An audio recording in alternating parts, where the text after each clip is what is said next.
নমস্কার, খবরের চৌরাস্তা চ্যানেলে আপনাদের স্বাগত জানাই।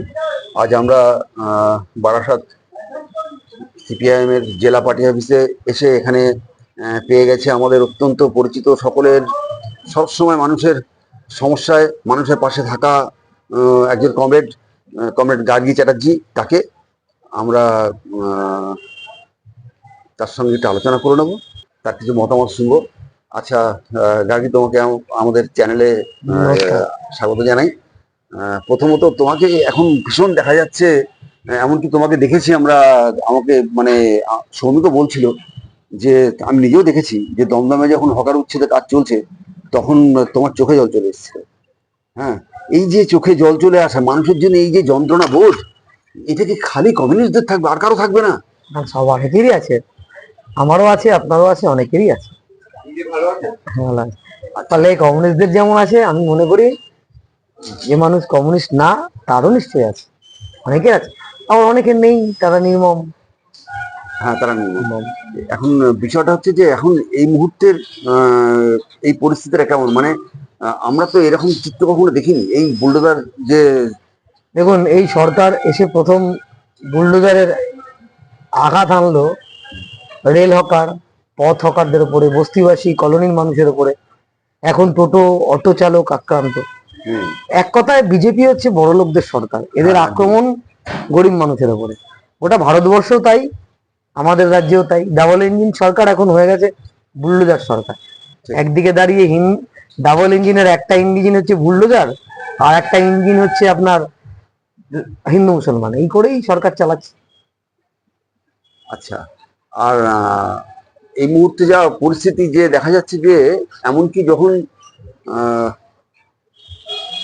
কোর্ট আদালত যখন রায় দিচ্ছে যে না ভাঙা যাবে না, সেই আদালতের রায়কে উপেক্ষা করেও পর্যন্ত জায়গায় জায়গায় ভাঙতে চেষ্টা করছে। হ্যাঁ, চেষ্টা করছে। এবং আদালত তো মহামান্য আদালতের রায়টাকে, সেটাকেও মান্যতা দেওয়ার মতো রেলের ধৈর্য নেই। হ্যাঁ, এবং আগেও 15 বছরের তৃণমূলের সরকারকে দেখেছি কোর্টকে মান্যতা না দিতে। এই বিজেপি সরকারের মধ্যেও সেই ট্রেন্ড, কোর্টকে মান্যতা না দিতে। তারপরেও লড়াই হচ্ছে বিভিন্ন জায়গায়, এবং বেশিরভাগ স্টেশনেতেই আইনি লড়াইও হচ্ছে। হ্যাঁ, আমার কাছে একটা বড় প্রশ্ন আমার সবসময় এটা থাকে, সেটা হচ্ছে যে 15 বছরের একটা সরকার, দলটার বয়স আর একটু বেশি, 94 সালে তৈরি হয়েছিল আমার যতদূর মনে পড়ে।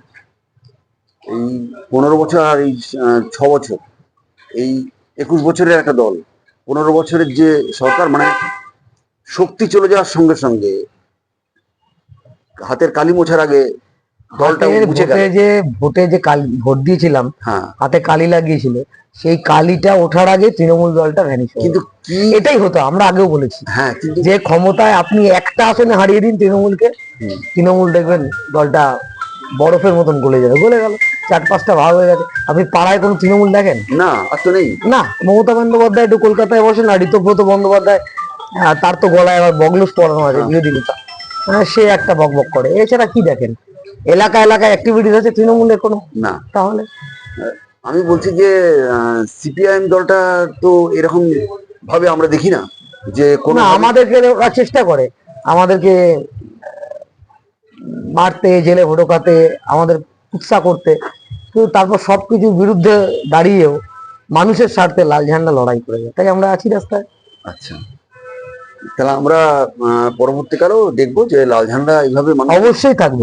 যখন মানুষ আক্রান্ত হবে, তখন মানুষ আক্রান্ত হলে লাল ঝান্ডা সেই মানুষের পাশে দাঁড়াবেই, আক্রান্ত মানুষের পাশে। এ নিয়ে কোনো দ্বিধাদ্বন্দ্ব নেই। আচ্ছা, তুমি তো একেবারে গ্রাসরুট থেকে উঠে আসা, ছাত্র যুব করে আসা একজন কমরেড। আমি তোমাকে এটা একটা প্রশ্ন করব, সেটা হচ্ছে যে এই বর্তমান যুব সমাজের প্রতি তোমার বিশেষ মেসেজটা কি? আমাদের ছেলেমেয়েরা, আমাদের ভাই বোনেরা